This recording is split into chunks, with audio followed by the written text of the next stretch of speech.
Hello everyone and welcome to another Stripe tutorial. Today we're going to learn how to create promo codes in your Stripe account. We're going to go straight to the point. Before we do that, make sure you like the video, subscribe to the channel. It helps tremendously to create new content. So thank you very much in advance.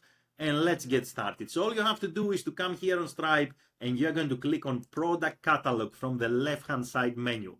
So once you come here to Product Catalog, you simply need to click on Coupons on top, and here you're going to say create a coupon, and here you are going to give a name to your coupon. You are going to give a percentage discount or a fixed amount discount, and you are going to maybe select also specific products that this coupon applies to.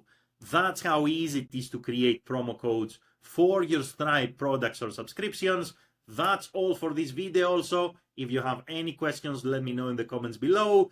If you want to work with me, there are links in the video description. Thank you very much for watching and have an amazing day in any time zone. Bye everyone.